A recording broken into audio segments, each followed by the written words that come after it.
नमस्कार, स्वागत है आपका। मैं हूं आपके साथ सुमित सुभाष गुप्ता। आप देख रहे हैं हमारी खास पेशकश आम बजट 2026, जिसे वित्त मंत्री निर्मला सीतारमण रविवार 1 तारीख को पेश करने जा रही है। इस बजट से आम लोगों की काफी उम्मीदें हैं। केंद्रीय बजट को लेकर पर्यटन, कृषि, इंडस्ट्री समेत विभिन्न उद्योग से जुड़े उद्यमियों ने काफी उम्मीद जताई। बजट पर उद्योग और व्यापार जगत के प्रतिनिधियों ने चर्चा कर केंद्र सरकार को बजट पर दिए सुझाव इस बजट में शामिल करने की उम्मीद जताई। केंद्रीय बजट 2026-27 का बजट 1 फरवरी को पेश होगा और उसको लेकर जो विभिन्न सेक्टर से जुड़े व्यापारी उद्यमियों को काफ़ी उम्मीदें हैं। क्या उम्मीदें हैं उनको लेकर हम बात करेंगे। हमारे साथ जो अलग अलग सेक्टर से कह सकते हैं कि जो उद्यमी सेक्टर से अलग अलग सेक्टरों से जुड़े हैं उनसे बात करते हैं डायरेक्टली। सर, 40 अध्यक्ष हो आप, किस तरीके से देखते हो केंद्रीय बजट को और क्या उम्मीदें हैं इस बार? हर बार जो बजट आता है वो किसी न किसी टॉपिक पे आता है, खासकर किसानों का, रोज़गार का। और इस बार हमारे को उम्मीद है कि सरकार ये उद्योग के लिए एक बजट पेश करेगी। और आज जो सरकार ने ईयू के साथ एक एफटीए की है वो भी एक बहुत बेहतरीन काम है, जिससे व्यापार उद्योग को काफ़ी बेनिफिट मिलेगा। और ट्रम्प टैरिफ की वजह से जो हमारा एक्सपोर्ट कम हुआ अमेरिका में खासकर, उसकी भरपाई के लिए सरकार दूसरी कंट्रियों में एक्सपोर्ट को बढ़ाना देने के लिए इसके अंदर रियायत काफ़ी देगी। रियायत देने की उम्मीद है, जिसमें खासकर एग्जीबिशन लगाने के लिए, बीट टू बीट मीटिंगें करने के लिए जो ड्यूटी ड्रॉबैक है उसमें कुछ रियायत दे। कुछ जो इंटरेस्ट पे सब्सिडी अभी 15-20 दिन पहले घोषित की है सरकार ने, पर वो बहुत लिमिटेड HSN कोड पे है। उसको खासकर अफ्रीका की सारी कंट्रियों पे, उस पूरे कॉन्टिनेंटल पे लागू किया जाना चाहिए, ताकि हम जो हमारा एक्सपोर्ट अमेरिका कम हुआ है उसकी पूर्ति कर पाए और उससे ज़्यादा बढ़ा पाए, ताकि आगे आने वाले टाइम में कोई भी राष्ट्रपति हमारे को इस तरह से ब्लैकमेल ना कर पाए। ब्लैकमेल ना कर पाए। सर, इंडस्ट्री की बात करें तो इंडस्ट्री को लेकर इस बार किस तरह की उम्मीदें हैं सर बजट में? देखिए, जॉब क्रिएशन जो सबसे ज़्यादा इंडस्ट्री में ही होता है, तो इंडस्ट्रियलाइजेशन होगा। जो जिन क्षेत्रों में हम पीछे हैं, इलेक्ट्रॉनिक्स में, सेमीकंडक्टर में, डिफेंस में, उनमें जो गवर्नमेंट्स ने पहले भी स्कीम आई थी, उन्हीं स्कीम्स को और आगे से कंटिन्यू करनी चाहिए, जिससे और इन्वेस्टमेंट आए और टेक्नोलॉजी आए, जिससे देश आगे बढ़े और जॉब क्रिएशन हो। टेक्नोलॉजी आए और जॉब बढ़े। सर, टैक्सेस की बात करते हैं तो किस तरीके से देखते हो इस बार टैक्सेस? व्यापारी बहुत उम्मीद करता है सेंट्रल बजट से। इनकम टैक्स में अभी जो 7 लाख से 12 लाख किया, नो डाउट वो स्वागत योग्य है, लेकिन जो पुराना सिस्टम चला उसको हमें ख़त्म कर देना चाहिए। दूसरा है कपल्स का, उस पर काफ़ी डिस्कशन चल रहा है कि दोनों को मिला के अगर रिटर्न भेजी जाए तो उससे काफ़ी बेनिफिट होगा, उस पर भी फोकस करना चाहिए। तीसरा पॉइंट आता है व्यापारी की जो कंप्लाइंसेंस होती है वो उनको थोड़ा सरल किया जाए, जिससे व्यापारियों का भय खत्म होगा। क्योंकि जीएसटी में भी जो स्लैब है वो 20 लाख से और 40 लाख छोटे व्यापारियों का, इसको भी कम से कम 1-1 करोड़ करना चाहिए, जिससे कि छोटे व्यापारी आराम से काम कर सकें। और भी है हमारे साथ, उनसे बात। सर, लगातार चांदी सोने भी बढ़ रहे हैं, तो आप देख रहे हो किस तरीके से देखते हैं और इस अब जो बजट आएगा तो क्या कितना फर्क पड़ेगा? हमें केंद्र सरकार से उम्मीद है कि जिस प्रकार से सोना और चांदी के दाम बढ़ रहे हैं उसके पीछे कोई लॉजिक नज़र नहीं आता है, लेकिन हमें केंद्र सरकार से इस बार पूरी उम्मीद है कि भारत सरकार युवाओं को बढ़ावा देने के लिए MSME सेक्टर में 10 गुना वृद्धि करनी चाहिए, क्योंकि विश्व का सबसे बड़ा युवा वर्ग हमारे भारत में है और उसको आकर्षित करने के लिए, उसको रोज़गार उत्पन्न कराने के लिए, उसको एंटरप्रेन्योरशिप बनाने के लिए MSME सेक्टर को बढ़ावा देना चाहिए। उसमें 10 गुना वृद्धि की हमें उम्मीद है इस बार बजट के। MSME को बढ़ाओ सर, क्योंकि आप रिटेलर में रहते हैं, डायरेक्ट पब्लिक से आपकी कनेक्ट होता है, तो उनको मालूम चलता है कि इस बार बजट में सस्ता कितना हो, महंगा कितना हुआ, तो वहीं से लोग ज़्यादा वो रखते हैं। तो किस तरीके से देखते हैं? हाँ, निश्चित तौर पर केंद्रीय जो बजट आ रहा है उस पर आशाएं करते हैं हम सबसे पहले कि हमारी एक बड़ी प्रॉब्लम्स है ऑनलाइन वगैरह की, कि आज हम अपना धंधा बिजनेस चल तो रहे हैं, लेकिन हमारी जो MSME और जो मध्यम वर्ग के व्यापारी है, निश्चित तौर पर वो अपने कारोबार को अलग जगह शिफ्ट कर रहे हैं। हम चाहते हैं केंद्रीय सरकार से कि इस बार का जो बजट आए उस पर, जहाँ तक सवाल है इंडस्ट्रीज़ का, उनको ज़्यादा से ज़्यादा बेनिफिट मिलना चाहिए, इंडस्ट्रीज़ डेवलप होने चाहिए। रिटेलर के लिए जहाँ आपने बात बोली, बहुत अच्छी बात बोली कि साहब उसके लिए किस तरह से हम महसूस करें, तो हम भी चाहते हैं कि हमारे जितने भी शॉप्सकीपर हैं वो एक लिस्ट लगा के रखें कि क्या इसमें कम हुआ है, क्या ज़्यादा हुआ है। अगर ये सब चीज़ निश्चित तौर पर हम रखेंगे तो आने वाले जो हमारे ग्राहक हैं उनको भी फ़ायदा होगा और हमको भी फ़ायदा होगा। उनको भी फ़ायदा होगा और भी है। आप किस तरीके से देखते हैं? इनकम टैक्स में के रूल्स में थोड़ा सरल करना चाहिए और जिससे कि सबको फ़ायदा मिल सके। सबको फ़ायदा मिले, क्योंकि ट्रांसपोर्ट एक बहुत ही अहम होता है। यानी इस बार सर ट्रांसपोर्ट की बात करें तो इस बजट में किस तरह की उम्मीद है आप?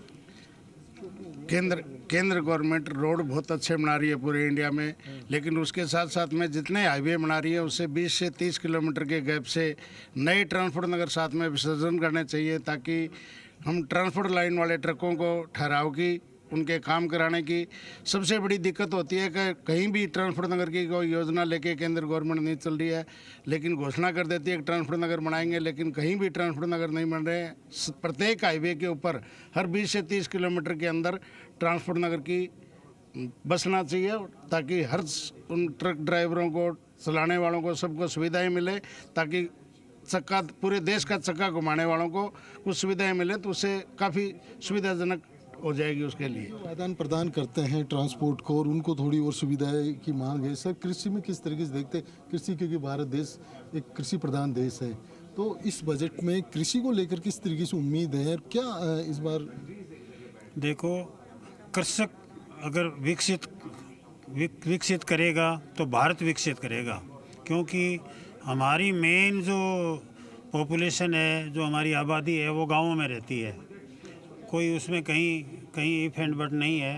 बट जो हमारी गवर्नमेंट का वायदा भी है कि किसानों की आय दुगनी की जाएगी, जो अभी तक वो नहीं हो पाई है। और आज भी किसान के काफ़ी बड़ी प्रॉब्लम है, खाद की प्रॉब्लम है, उसके जो बीज की प्रॉब्लम है, उसमें जो खाद वगैरह और जो समस्या जो है परचेजिंग की भी है। किसानों का प्रोडक्ट खलिहानों में पड़ा रहता है, मंडियों में जाके पड़ा रहता है। तो ये काफ़ी हाई लेवल पे ये चीज़ें गवर्नमेंट ऑफ इंडिया के नॉलेज में लाई गई है। तो मैं ऐसी उम्मीद करता हूँ कि कम से कम एमएसपी कुछ चीज़ों की, सबको एक साथ नहीं दे पाए तो कुछ चीज़ों की एमएसपी ज़रूर देवें। और जो दालें वगैरह है, इनके मामले के मान तो बहुत ही ज़्यादा प्रॉब्लम है, नहीं मिल पाती है। तो मैं उम्मीद करता हूँ कि इस बजट में किसानों को बड़ी राहत देंगे, जिससे हमारे देश की जीडीपी में सुधार होगा। जीडीपी में सुधार होगा। हमारे साथ युवा हैं। सर युवा, क्योंकि भारत देश युवाओं का है, तो इस बार इस बजट में किस तरीके से देखते हैं और क्या उम्मीद है? कितना रोजगार बढ़ेगा, कितना क्या है, और कितने युवा इंडस्ट्री की ओर बढ़ेंगे? देखिए, जब तक यूथ को कॉलेज से निकलने के बाद फाइनेंशियल सपोर्ट सरकार की तरफ से नहीं मिलेगा, तब तक उनका एक जो उद्देश्य है इंडस्ट्री लगाने का, उनको मजबूती, इनर मजबूती देने का, वो पूरा नहीं हो सकता। कहीं ना कहीं उनके मानसिकता को अपन जब डेवलप करेंगे कि साहब सरकार आपके साथ में है, पूरा देश आपके साथ में है और आपको हर तरीके से एक सहयोग मिलेगा, तो कहीं ना कहीं युवा जागेगा और बाहर जाना बंद करेगा और कहीं ना कहीं एक इंडस्ट्री की तरफ जाएगा। हमारा जो इस बार आशा है निर्मला सीतारमण से, हमारी वित्त मंत्री जी से, कि जो युवाओं के लिए कस्टमाइज स्पेशल पैकेजिंग स्कीम चालू करे और जिसमें कहीं ना कहीं सब्सिडी, जीएसटी का बेनिफिट, इनकम टैक्स का बेनिफिट, पानी, बिजली वगैरह की जो भी उसकी समस्याएं हों, सबको एक सिंगल विंडो क्लियरेंस पे लाके क्लियर करें और कहीं ना कहीं उसको रोज़गार देने वाला बनाने पे अग्रसर करें। देखिए, महिलाओं से भी पूछ लेते हैं मैम, क्योंकि सरकार भी चाहती है कि आधी आबादी महिलाएं, तो इंडस्ट्री में कैसे आए हैं, किस तरीके से देखती है इस बजट में, क्या उम्मीदें हैं महिलाओं? हमेशा बजट में महिलाओं के लिए कुछ अच्छा पिटारा लेके आते हैं। इस बार भी सेंट्रल बजट से यही एक्सपेक्टेशन है। और आपका जो सवाल था कि महिला उद्यमी को बढ़ावा कैसे मिले, तो इसके लिए लिटिल बिट बहुत छोटे छोटे चैलेंजेस होते हैं।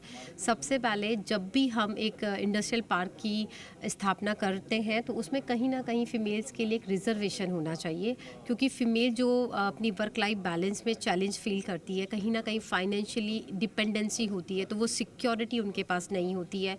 लोन के लिए अप्लाई करती है तो पीछे उनके बैक में कोई मोरल सपोर्ट नहीं होता, तो लॉट्स ऑफ चैलेंजेस वो फेस करती है। और सबसे बड़ी बात, एक ऐसा सिंगल पोर्टल प्रोविज़न होना चाहिए जहाँ पे वो अपनी सारी प्रॉब्लम्स को सबमिट कर सके और एक सॉल्यूशन प्रोविज़न वहाँ पे उनको मिले। सो महिला उद्यमी को बढ़ावा कब मिलेगा? जब ये सारी चीज़ों पे सरकार कहीं ना कहीं वर्क करेगी। स्किल डेवलपमेंट की बहुत बड़ी प्रॉब्लम होती है। महिला उद्यमी हमेशा जो है वो काम मांगने वाली होती है। अगर इनके छोटी छोटी चीज़ों को एड्रेस किया जाएगा तो कहीं ना कहीं वो काम देने वाली बनेगी। बस यही इस बजट से एक्सपेक्टेशन है। और भी हैं, महिला एजुकेशन की बात करें या फिर और अन्य सेक्टर में महिलाओं को किस तरीके से बजट में उम्मीद है, किस तरीके से महिलाओं को? देखिए, आज पहले भी कहा गया है कि जो महिला का एजुकेशन है वो बहुत ज़रूरी है। तो अगर हम रूरल एरिया की बात करें, गांव की बात करें, तो गांव की औरतों को एजुकेशन अभी भी बहुत ज़रूरी है, जिससे वो वंचित रह जाती हैं। तो इस बजट से बहुत ज़्यादा उम्मीदें हैं, क्योंकि अगर ये बजट महिलाओं के लिए सशक्त नहीं रहेगा तो एजुकेशन से फिर भी वो निवृत्त रह जाएंगी। साथ में जो छोटी छोटी बच्चियां हैं, जो एजुकेशन में जितना भी बजट होता है, जैसे हायर स्टडीज़ होता है, हायर स्टडीज़ में क्या क्या बजट परसेंट रहता है, वो बहुत ज़रूरी है देखना अभी। और अगर हम यही कहें कि बजट के अलावा जो गृहिणी हैं उनको भी एजुकेशन मिलना ज़रूरी है, तो आशा हम यही करेंगे कि बजट बहुत अच्छा जाए। और एजुकेशन इंडिया के लिए तो अभी फीमेल्स के लिए जो उनके रिजर्वेशन राइट्स हैं, जो उनको स्टडी देनी है, वो बहुत ज़रूरी होना चाहिए। सबसे अहम है टूरिज़्म। टूरिज़्म सेक्टर ऐसा होता है कि टूरिज़्म बढ़ेगा तो प्रदेश में रोज़गारी बढ़ेगा और प्रदेश की इकोनॉमी बढ़ेगी। सर, किस तरीके से देखते हो इस सेक्टर को, और इस बजट में, केंद्रीय बजट में टूरिज़्म कितना बढ़ेगा, कितना क्या होना चाहिए और कैसे इकोनॉमी बढ़ेगी, इस बजट से किस तरीके की अपेक्षा है? देखिए, क्या है कि अगर जीडीपी में योगदान जैसे मैन्युफैक्चरिंग सेक्टर का रहता है, सर्विस सेक्टर का रहता है, ऐसे सर्विस सेक्टर में टूरिज्म का बहुत बड़ा एक योगदान रहता है।